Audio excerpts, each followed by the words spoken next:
이사야 9장은 먼저 1절부터 7절까지 말씀 속에 메시아의 탄생에 대해서 이야기를 하고 있습니다. 그런데 이 당시 이제 그 주변 상황을 보면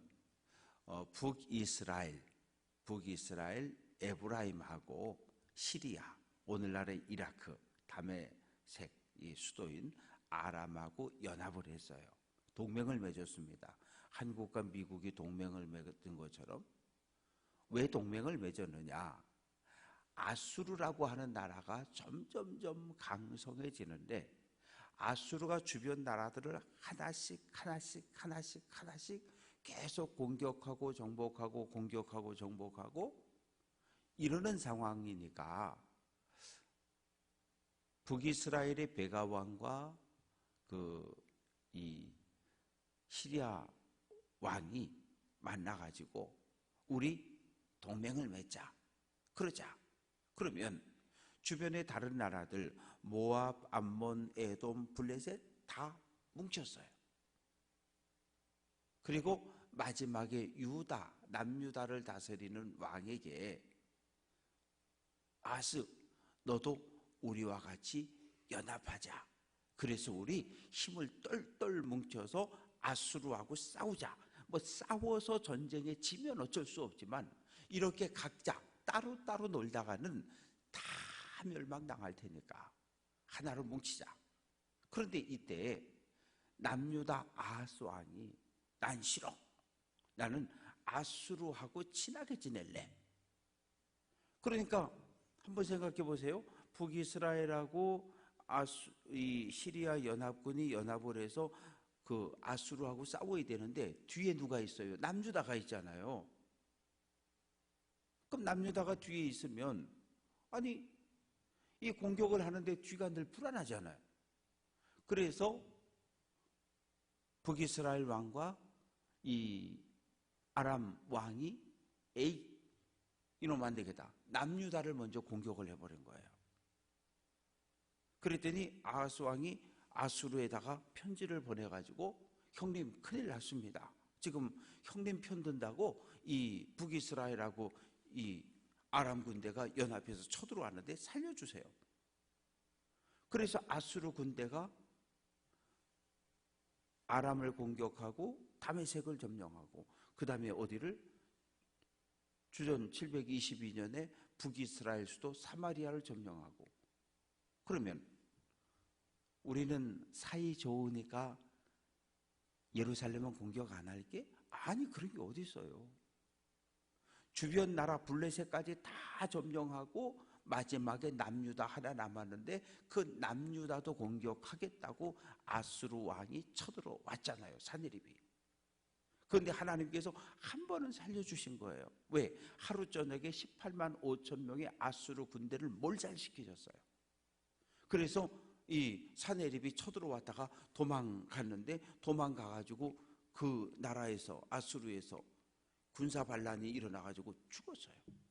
이런 상황들을 배경으로 하고 있습니다. 1절 말씀 보면 옛적에는 여호와께서 스불론 땅, 납달리 땅, 그리고 지중해 해변길, 요단 저쪽 이방의 갈릴리, 이 가나안 땅을 놓고 볼 땐 전부 북쪽에 있는 지명들입니다. 이 북쪽에 있는 이 지역들은 북쪽에서 누가 쳐들어올 때 가장 먼저 점령당하는데요. 뭐 화천이나 철원처럼 공산당이 훅 쳐내려오면 제일 먼저 점령당하는 지역이 이 언제나 갈릴리, 스불론, 납달리 이쪽이었어요. 그래서 늘 이방 민족에 의해서 짓밟히고 착취당하고 억압당하던 이 땅에 2절 말씀 보면 흑암에 행하던 백성이 큰 빛이라고 하는 건 하나님의 영광, 메시아의 오심을 이야기하는 거예요. 메시아가 오는데 예루살렘에서 오시는 것이 아니라 갈릴리에 오신다는 거예요. 그래서 이 예수님 당시에도 유대인들은 늘 유월절을 기대해요. 왜? 로마 제국의 통치를 받고 있잖아요. 그들은 늘 전해져 오는 이야기가 있어요. 조상적부터 메시아가 오신다, 메시아가 오신다. 메시아가 오는데 예루살렘에서 오지 않고 북쪽 갈릴리에서 온다는 거예요. 또 실제로 로마 제국에 끊임없이 반란을 일으켰던 사람들은 대부분 갈릴리에서 일어났던 사람들입니다. 그래서 이제 메시아가 다스리는 나라가 오면 3절 말씀, 이 나라를 창성하게, 부유하게, 풍성하게 한다는 거예요. 경제적인 어려움이 없도록.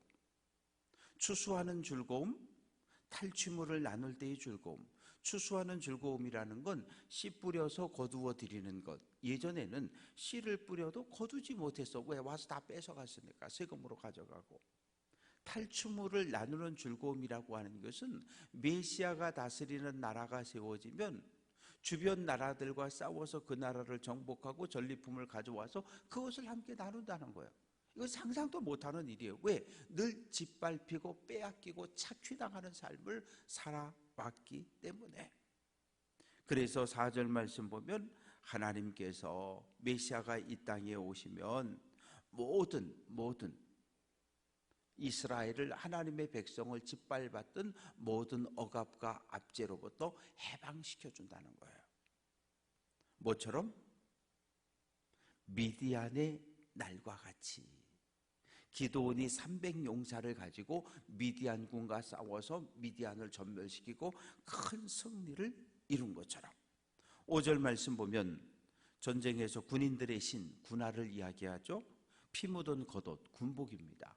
지금 우리가 생각하면 에이 무슨 전쟁에 나가서 그저 싸워서 죽으면 그만이지 거기서 군화를 뺏기고 군복을 벗겨 입어. 아니요, 그렇지 않아요. 3000년 전에는 전쟁에서 죽은 병사의 신발 다 벗겨서 가져오고 군복 다 벗겨서 가져왔어요. 왜? 신발과 군복이 귀한 때니까. 마찬가지예요.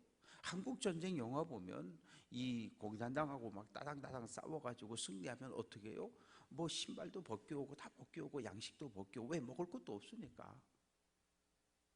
3000년 전에는 더 심했어요. 그래서 6절 말씀 보면 메시아가 오는데 한 아기가 우리에게 낳고 한 아들을 우리에게 주신 바 되었는데, 아기와 아들은 같은 말입니다. 메시아를 이야기합니다. 어깨에는 정사를 메었다. 정사라고 하는 것은 그 권세를 상징을 하는 거고요. 그 이름은 기묘자라. 기묘자라는 말의 의미는 사람의 능력으로는 이해할 수 없는 일들이 일어나요. 그런 놀라운 일을 행하는 사람, 기묘자. 모사라고 하는 것은 최측근에서 조언하는 사람을 이야기하고요. 전능하신 하나님, 전쟁에 능하신 하나님, 영존하시는 아버지, 영원히 살아계신 하나님, 평강의 왕, 평화를 이 땅에 이루러 오는 왕, 메시아를 이야기를 합니다. 그러면 지금까지는 이방 민족에 의해서 억압당하고 착취당했던 갈릴리가 이제는 메시아가 다스리는 나라가 회복이 되는데, 7절 끝부분에 보면 지금 이후로 영원히 정의와 공의로 그것을 보존하실 것이다. 메시아가 통치하는 나라의 특징은 정의와 공의입니다. 하나님의 말씀에 순종하는 나라, 하나님의 말씀을 따르는 나라, 그리고 사회적 약자, 형제를 돌아보는 사회가 정의와 공의로 다스려지는 나라인데, 그 나라를 메시아가 오셔서 회복한다는 거예요. 8절부터 12절까지 말씀 속에 하나님께서 이제 북이스라엘의 멸망이 임박했음을 이야기합니다. 9절 말씀, 에브라임 사마리아 주민이 알 것이오늘 그들이 교만하고 완악한 마음으로 말하기를. 멸망, 심판받는 이유는 하나님을 버렸어요. 하나님 없어도 된다는 거예요. 바알만 믿으면 된다는 거예요. 그리고 그 아람하고 연합해서 우리가 싸워서 이길 수 있다는 거예요. 벽돌이 무너졌으니 우리는 다듬은 돌로 쌓고, 뽕나무가 찍혔으니, 뽕나무는 이 무화과 나무를 이야기하는데 무화과 나무는 그냥 심어놓으면 쭉쭉쭉쭉 커요. 빨리빨리 크는 것만큼 이 힘이 없어요. 그래서 가난한 사람들이 집 지을 때 쓰고 부자들은 백향목 아주 단단하고 귀한 수입목 가지고 하고 11절 말씀 보면 그러므로 여호와께서 아람 왕이 르신이었는데 그 르신의 대적이라고 하는 것은 아수르 왕을 이야기를 합니다. 그래서 북이스라엘과 아람이 연합했지만 아수르를 하나님께서 일으켜서 아람도 북이스라엘도 멸망시킨다고 말씀을 하십니다. 그래서 12절 말씀 보면 앞에는 아람 뒤는 블레셋, 이 사마리아를 기준으로 볼 때 이 동쪽에는 아람이 있고 뒤 서쪽에는 블레셋이 있다는 거죠. 그리고 북쪽에는 아수르가 있고 모두 입을 벌렸다. 아람을 정복하고 블레셋을 정복하고 그리고 아수르 왕이 명령하기를 야 아람 군대 3만 보내, 야 블레셋 군대 2만 보내. 전부 어디로? 북이스라엘 사마리아로. 한때는 연합했던 사람들인데 먼저 아수르에서 멸망당하니까 어느 나라든 그래요. 정복을 당하면 왕이 그 나라에서 군대를 빼서 다른 나라를 공격하는데 또 앞장을 세우는 거예요. 그래서 북이스라엘 사마리아가 결국은 멸망을 당하게 됩니다.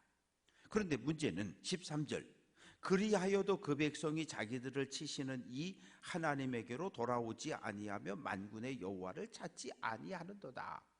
하나님께서 지금 아수르라는 몽둥이를 들어서 아람 군대, 블레셋 군대 총동원해서 사마리아, 북이스라엘을 막 두들겨 패시는데 이 정도 되면 하나님 잘못했습니다. 살려주세요. 우상 버리고 오직 하나님만 믿고 살겠다고 회개하고 돌아와야 되는데 그래도 안 돌아오는 거예요. 5대를 맞아도 6대를 맞아도 10대를 맞아도 북이스라엘이 회개하지 않는 거예요. 그래서 14절 하루 사이에 이스라엘 중에서 머리는 지도자들, 사회를 이끌어가는 지도자들, 장로, 존귀한 자, 꼬리와 종려나무 가지 갈대를 끊을 것이다.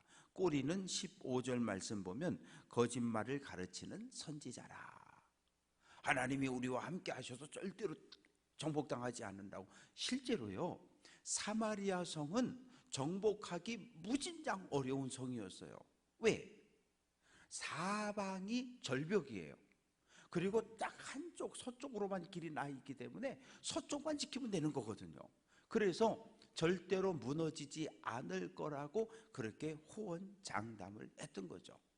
그래서 하나님께서 이방 민족들을 통해서 왕, 귀족, 방백, 장로 그리고 일반 평민들 그리고 악한 선지자들까지 모두 싹 하나님께서 심판을 한다는 거예요. 16절 말씀 보면 백성을 인도하는 자가 그들을 미혹하니 인도를 받는 자들이 멸망을 당한다. 예수님 하신 말씀 중에 시각장애인이 시각장애인을 인도하면 어떻게 된다고요? 다 같이 구덩이에 빠지는 것처럼 백성을 인도해야 할 지도자들이 타락하고 악을 행하면 뒤따라가는 모든 백성이 다 우상 숭배에 빠져버려요. 그게 북이스라엘의 모습입니다. 그래서 17절 어떻게 됩니까? 중간 끝부분에 보니까 장정들을 기뻐하지 아니하며, 장정들은 군대 나갔다가 다 죽어요. 그러면 그 아내는 과부가 되고 그 자녀들은 고아가 됩니다.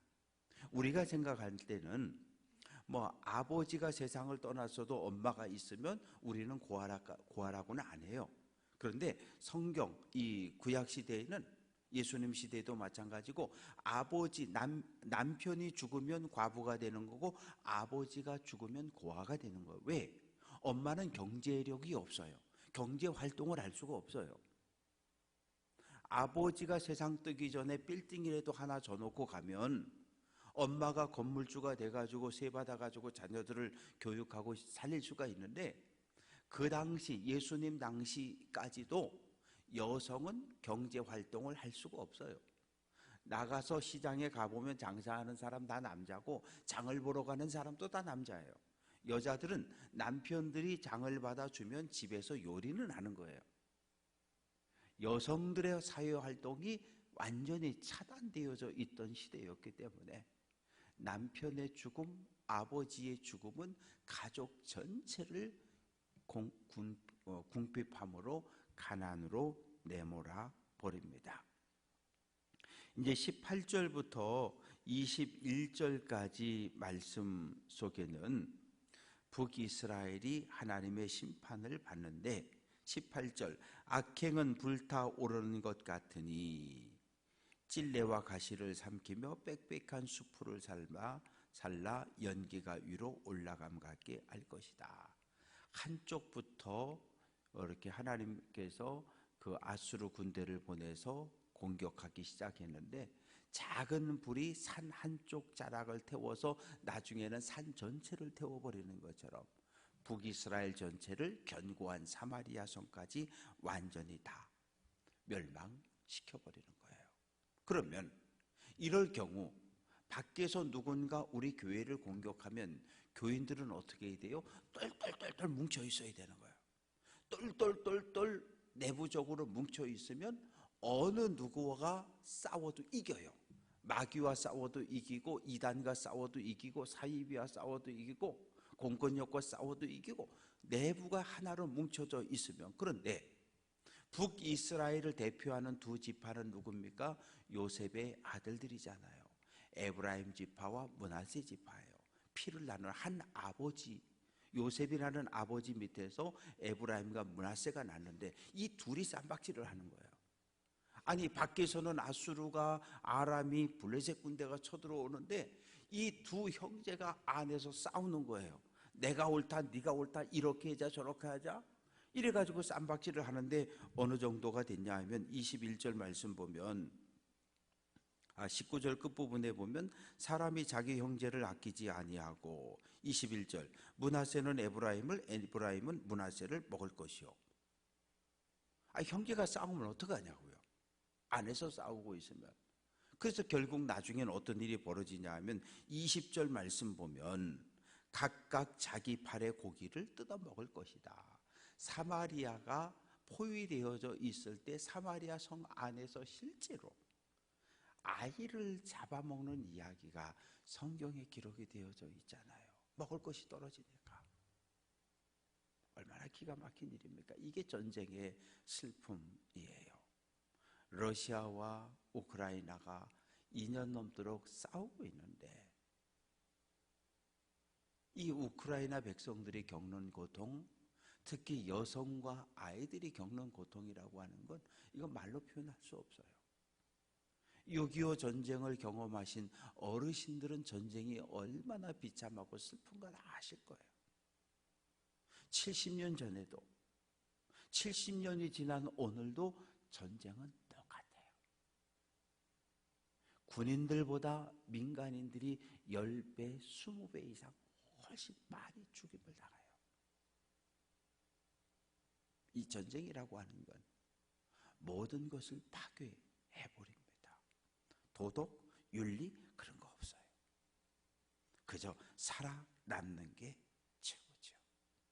그런 상황이 되었는데도 하나님의 진노, 북이스라엘을 향한 하나님의 진노가 멈추지 않는 거예요. 손이 계속 하나님의 손이 펼쳐져 있는 거예요. 오늘 말씀을 정리합니다. 하나님은 우리가 한 번 잘못했다고 곧바로 때리시는 분 아니셔요. 애굽에서 이스라엘 백성이 탈출할 때 하나님께서 바로에게 10번의 기회를 주잖아요. 10번씩이나 한 대 맞고 내보냈으면 한 대 맞고 끝나는 건데 3대 맞고 내보냈으면 3대 맞고 끝나는 건데 10대를 다 두들겨 맞고 장자까지 죽고 나서 내보내잖아요.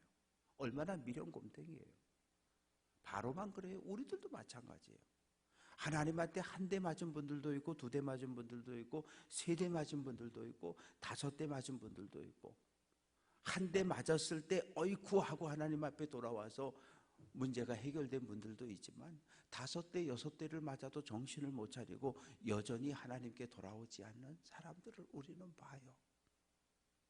나중에 천부의 의지 없어서 손 들고 옵니다.